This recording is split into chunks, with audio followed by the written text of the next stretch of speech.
guys, my name is Liam Jenkins and welcome to another video here on Philly Sports Network. Now I know free agency has been a roller coaster so far. We've seen some crazy deals, some crazier trades and even more bizarre signings, but the Eagles have been relatively quiet in their endeavours. And in case you've missed any of it, because there has been a lot over the past week, I'm here to break it down. Believe it or not, me, Liam, is here. The only thing more unpredictable than free agency is my upload schedule. You're welcome. I know you've been starving for content. I promise it is coming. It's just been hard waiting for things to settle down since the acquisition. Obviously, a lot of heavy lifting in regards to moving stuff around and just kind of getting to grips with how things are going to be moving forward. But with that said, I'd like to think I might be in a place where we can get a regular upload schedule.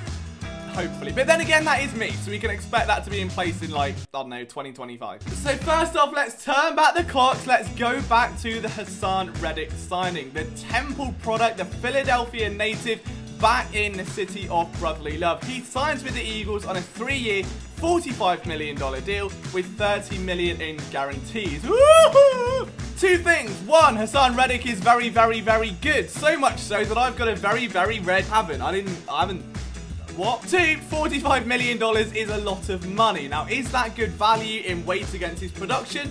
At the minute, yes, because in Arizona, in Carolina, he has been absolutely relentless. The guy has 23.5 sacks over the past 2 years alone, is one of the best premier pass rushers in the NFL right now, and you'd like to think it's going to bring some of that to a defense that averaged...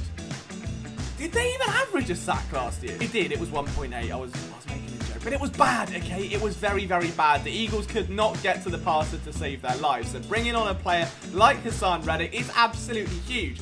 The issue that I've got is the Jonathan Gannon defense might be the most conservative thing possible. They don't like blitzing. They don't like doing any of that, okay? It's not the vibe. Jonathan Gannon isn't that kind of guy. Or is he that kind of guy and just didn't have the necessary talent to pull it off? We're about to find out one way or the other. This is either going to go historically brilliantly or it's going to be a big whiff. I'm pretty confident it's going to be the former. And to be honest, I think Reddick is a fantastic fit for Philadelphia. I'd assume he's going to take on a hybrid role, sort of like what Jannard Avery did, but good. Actually give Gannon a versatile piece who can be a stand-up pass rusher, can drop back into coverage. We saw a lot of sets last year where two linebackers would start at the line, drop back. We saw defensive tackles dropping back into coverage. Very vocally, Fletcher Cox, not a fan of that. But when you've got someone like Hassan Reddick who can execute that kind of defense, has the athleticism to not only drop back, but rush the passer so efficiently, you're going to have a good time. Next up, the Eagles did, not a lot, to be honest with you. They really didn't do a lot. They did some in-house keeping. Alex Singleton is now on the Denver Broncos, which, best of luck to Alex. I know he got a lot of slander last year. I know he wasn't the most beloved linebacker in the world. Off the field, him and his family, absolutely wonderful people, and I wish them all the best. Boston Scott's back, so at least we can write, you know, 2 100-yard games in against the Giants next year. That's fun. Ward Jr. returned, and this is why I think the Eagles went out and made today's move of signing Zach Pascal. Not because of Greg Ward. He's not, you know, he's not that good. But for me, the wide receiver dilemma was a pretty simple one. They had to work out exactly what they wanted in a wideout. Right now, you've got Devontae Smith one side, Quez Watkins, who is burning up the slot and dominating over the middle with a high upside and a lot of belief from the front office and coaching staff. And then there's whatever Jalen Reagor's doing, probably. So it was either A, move Quez Watkins outside, bring yourself in a new slot receiver, or B, leave Quez where he is and find a possession guy a la Allen Robinson or someone like that. We'll get to that a little bit later, but for now, the idea of bringing Greg Ward in under Quez Watkins as that B slot receiver, I don't know what that is. It told me that it wasn't the slot they were looking for. These are not the slots you're looking for. That sounds dodgy. Watkins is going to be the starting slot receiver, I presume. Behind him, Greg Ward, solidified, bish, bash, bosh, see you later. It came back, that was obvious. I think the Eagles needed to. Nate the Great has been utterly sensational since coming into the league, and it's still literally only 6 years old, so that's good. They signed Anthony Harris, and this one comes with a caveat, because we still don't really know what the future holds for Rodney McLeod. Both players were free agents. It was assumed that only one would come back, and it looks like the team have gone with the better player as opposed to the guy that's been around longer and the better leader. And hey, Howie actually followed through on his words. Fair play to him. You've still only got Marcus Epps and Kayvon Wallace behind, so you're probably going to need a little bit more depth. Did someone say the NFL draft? Then Fletcher Cox decided to go walkabout in the way that he was released, and then came back on a one-year deal, which seemingly like just wrote off the cap troubles, but then brought them right back again. But then the Eagles saved like $5 million, but then it's actually $18 million. I don't know, if I'm honest with you. I mean, the fact that Over the Cap, which is one of the best websites, I think, for salary cap information, had to post a 25-minute video on the contract alone before it got terminated and reworked, says all you need to know, alright? I think anyone can look at this Cox deal and go, yeah, the Eagles are going to save $18 million. No one knows. I don't know what they're doing. I don't even think Howie knows what he's doing at this point. I think he's literally just gone, if I delete that from the spreadsheet, the numbers go away. If I add it back in, doesn't matter. I think it's a bit less. I'm not sure. John, can you... No, we've done it now, so we're going to... Alright, cheers, mate. Yeah, we'll give him a call. We'll bring him back. Yeah, bring him back. Anyway, Fletcher's back. Good vibes all around. Then, finally, the Eagles went out and signed Zach Pascal in what may be one of the more predictable free agent signings. It's another episode of Howie sifting through the bargain bin bucket. I think we should just call the Eagles from now on the bargain bin bucket boys. Purely because all the B's sounds good. B...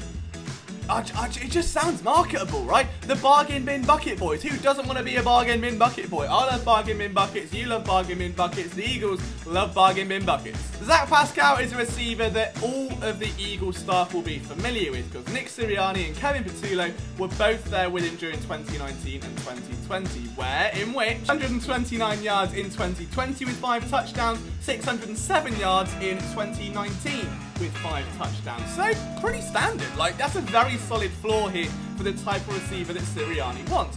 In the 1 year without Nick Sirianni, he had like half of that production, like 3 touchdowns and 350 yards, so that's good. And probably a testament to Sirianni knowing how to use it. But Pascal is literally everything you'd be looking for in a possession receiver, but without the bells and whistles. He's physical. He loves a run block. We know Nick Sirianni loves wide receivers who just love punching people. He might as well get MMA fighters at this point. He's going to be cheerful. He's familiar with the coaching staff. He knows what Nick Sirianni wants to implement. He's going to be a big culture guy because of that. And he's a veteran that again is cheap, that can do the job Sirianni wants, and means they don't have to invest another first-round pick at the position, and it means Quez Watkins stays in the slot. Devontae Smith has a running mate that isn't going to demand 80 targets a game a la Jarvis Landry, so he can still be the top dog. I think it's just good vibes. It's a good sign-in. It's what you'd expect from that position. So where does that leave the Eagles moving forward? Can we expect anything more from free agency? Maybe. They still haven't signed a linebacker, but I think that's a shock to anyone. I think Ken the Caretaker is going to be coming out and playing inside linebacker at this point. Ken the Caretaker, bargain bin bucket boy for life. I salute you, sir. All outside of that is going to be CB2, and I don't think the Eagles are going to go there purely because, if you remember, during the heart of last season, they traded for Tay Gowan and Kerry Vincent Jr., 2 rookie DBs. It would make far more sense to start Darius Slay, CB1, draft someone, then you eventually groom him into Slay's role. So Sauce or Stingley or whoever would start CB2, within 2 years move to CB1. In that time, Gowan or Kerry Vincent have developed enough to either take on that CB2 role, or you find a plug-in free agent. But right now, there isn't a dire need for a free agent cornerback. If they're cheap, someone like Patrick Peterson or Steven Nelson coming back, brilliant, but I can't see it. It makes far more sense to keep the youth on that. It makes sense to keep on the path of the youth, to continue to develop talent and afford them opportunities, and that's exactly what the Eagles seem to be doing this offseason. I'm out of breath, but so far, so good. It's been pretty quiet, as is this YouTube channel, alright? Beggars can't be choosers, lads. There should be some film content coming, there should be some mock drafts coming. I even tried a live stream a couple of weeks ago, and that went well. That got taken down because of the music, but look, we're trying, okay? I promise you there's content on the way, boys. Thank you for supporting this channel as always. Enjoy the rest of your Monday. Hopefully we'll be back with some more content on Wednesday. I'll see you then.